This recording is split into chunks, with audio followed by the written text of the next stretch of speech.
Voilà, bandeko, nous sommes à Miss de Miss, voilà, tel meuble, nous sommes partout dans le quatre coins du monde. Nous sommes toujours en direct à base, à combattre, par rapport au discours à Mukonzamoka, par rapport à Boulou qui est merci parce que vous avez tel meuble, vous s'abonner à la chaîne, vous s'abonner. Merci Gilles Vassim à l'infinitif, nous allons $, Star Angeli. Merci Natania, alors Moukoko, merci parce que la maman des stars, va soutenir l'équipe tel meuble. Je suis avec le procureur général près du peuple, moi Namoka, Balobi.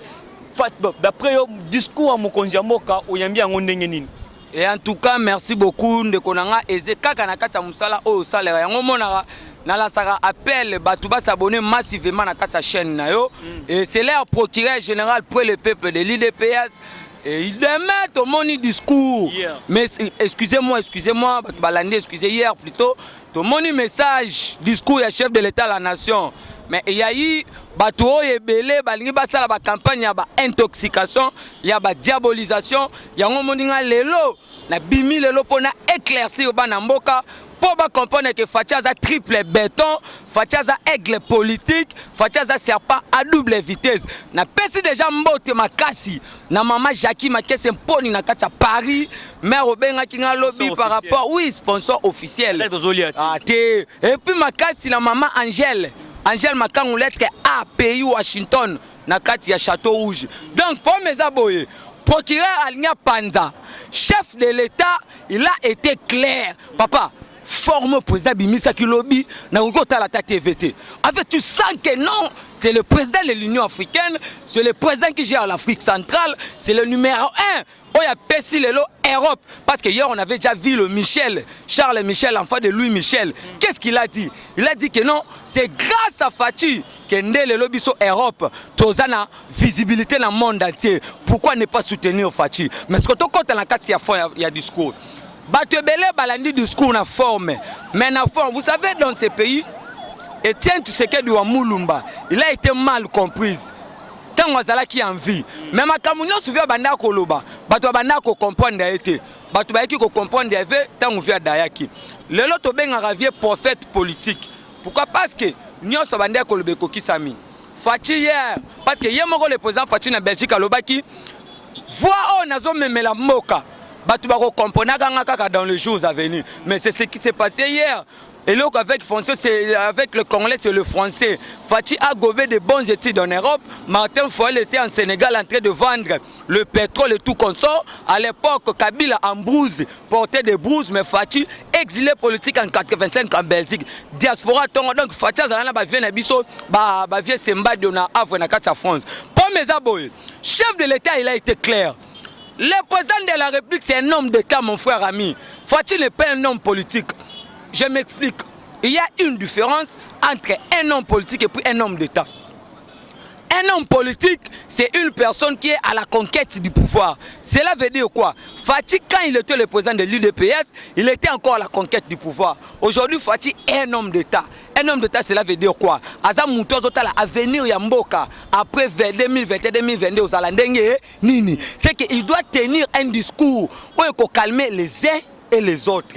Il ne peut pas tenir un discours incendié parce que hier la tension zalaki makasi, voire même na kati Afrique du Sud, boninde nga benga kinga, ba congolais nyonso kuna ba zalaki kaka que non, Fatialo bakia panza ensemble non.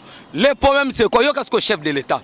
Parce que ngana descendant na hier, il y a des mentors politiques nanga. Talaté le belanga, je vois de pas avec l'autre président. Président Lobi Boye.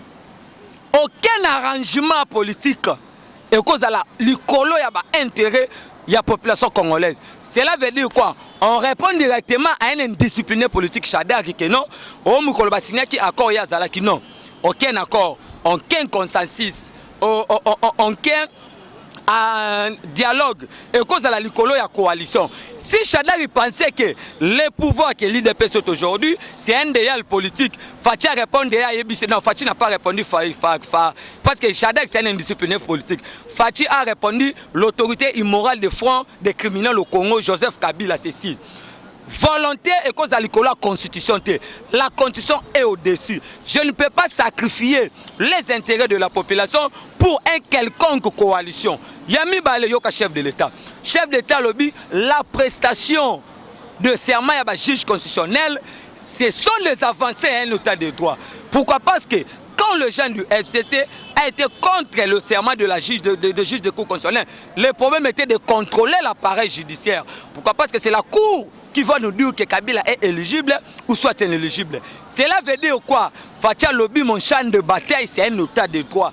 Dans un état de droit, on a compilé une justice indépendante. Même la Bible dit ceci. C'est la justice qui élève une nation. Fati hier a été clair pour ça, Vimba qui m'a bé. Après ce qu'on 10 minutes, Kabila est incapable de donner voix même un mot à rentrer parlementaire dans le Sénat, mais c'est grave. Il y aura ce que chef de l'État lobby. Chef de l'État lobby, dans les jours qui viennent, mon président de la République, c'est un stratège. Ce qui est président de la République, et le couteau, et c'est Salemi. Qu'est-ce qui se passe? La loi dit ceci parce que nous avons expliqué, Ferdinand Kambere, juriste, secrétaire permanent du PPRD. Moi, je n'ai pas fait le droit, mais je suis plus mûr que eux. Yoka, chef de l'État élu président de la République, parce que l'UDPS n'a pas organisé les élections. Fatia avait déposé sa candidature.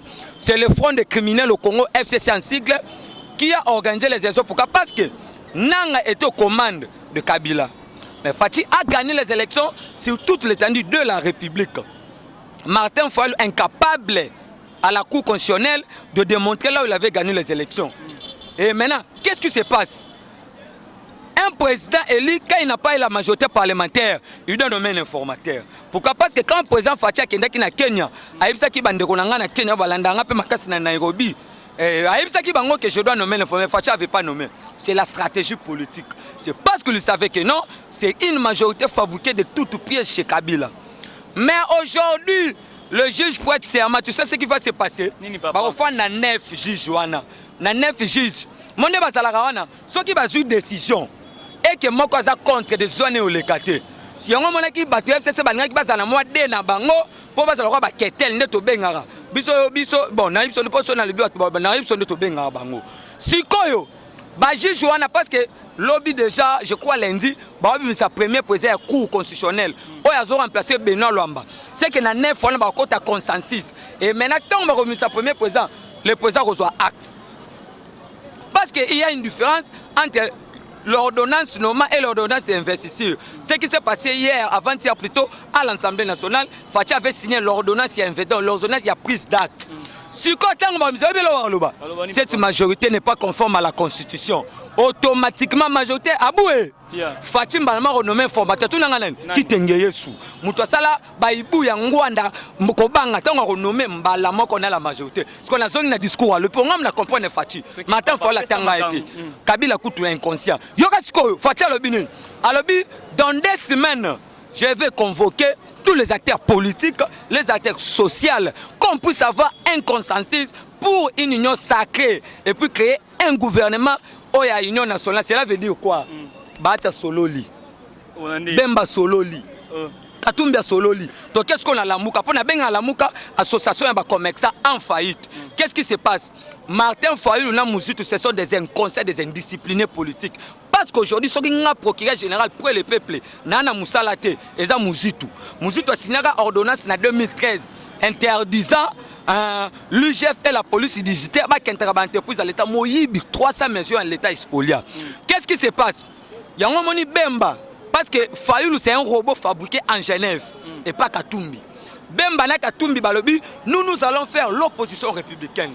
Cela veut dire quoi? Ce qui fait Salma Bo, Mbia, Tobeti Maboko. Ce qui Salma Be, on condamne, de proposer piste à solution. Okay. C'est pour cela que tu as vu le président Fatim, dans le discours état de la nation, c'est un qui portait parole de l'opposition. Ce qui n'était pas le cas hier, quand Kabila était au commande du pouvoir, parce que Kabila avait présidentialisé toutes les institutions du pays. Maintenant, Fatia Lobby, j'appelle, on est bien le cas. FCC OYAT, FCC Lobby va piquer crise. Ferdinand Kambere on a d'abord à Ferdinand on pense que na caméra na po nani papa Sam na kata New York alanda ngai na pesi mboto non on comprend que non batu wana bakufi bata Sololi bata sana ba député na déjà mbala moko président de même formateur parce que je mets quiconque à défi dans quelques heures ou jours. Le Premier ministre doit déposer sa démission. C'est moi qui vous l'ai dit. Je suis le communicateur des investigations avec les informations bien jaugées. Le Premier ministre doit déposer sa démission. Pourquoi? Parce que Avant-hier, le Premier ministre a été reçu par les ambassadeurs. Il y a Afrique du Sud, les ambassadeurs, il y a Zimbabwe, Vieux Boninde, Cape Town, et à Kenya, Afrique du Sud depuis 2000 ans. Vieux Papé Senga, Rwanda. Et quand il y a ce qu'on a le Kawana, Mbalamoko. Premier ministre a commis que ça va lui à Kenya à exil. Vieux Papa Kokane Mambouté. Tout le monde a Premier ministre vrai échantillon Koutunde. Vrai marionnette. À ça là, il a été bâti dans la Kaka. Bangos ko batia c'est baso banga que premier ministre démissionné parce que soit démissionné tu sais que dans un problème il doit nommer un informateur pour aller identifier au bible na premier ministre questionnement ba yo fonga mapamba chez sko yango moni te papa ba comprendre que na parlement de bible ko bima makasi tu non le chada Rolanda ngati sko na boya so opposition chez nani ah papa Safu ce n'est pas un député Safu c'est un médiocre de député. À part les immunités, ça ne me dépasse à rien. Il ne maîtrise même pas ce qu'il est incapable de s'exprimer en français. Donc le problème c'est quoi? Revenons à ce qui est essentiel, ça faut partir au passé. Donc le problème c'est quoi? Mbalamoko Batouana no Subakoya. Fatias Lubi, yoka langage politique, c'est un diplomate. Alors dans les 2 semaines, nakobenga ba acteur politique na social. Les plus représentatifs Yamboka, pour tout faire notre la constatation du gouvernement et à l'Union nationale. Donc je suis politique. Je sais ce qui se passe dans quelques heures. Le Premier ministre doit démissionner, soit déposer sa démission. Le président Fati a renommé un formateur tous en majorité. Batou Bazé la raté, Fati n'allait pas dire oh, je dissous l'Assemblée. Non. C'est un démocrate. Parce que dissous l'Assemblée avec quelle majorité? Il y a un moment qui vient l'Isanga Bonganga Fane, l'obé à mon côté Lemba. Kala Liboum, ose la base qui n'a pas l'Assemblée pour Ayaz ou poste ministériel qui n'a dialogue politique. Il y a un moment Martin Foy l'obé à tout à qui non, Fati c'est mon frère. Ici, dans ces discours, il y a des signaux forts.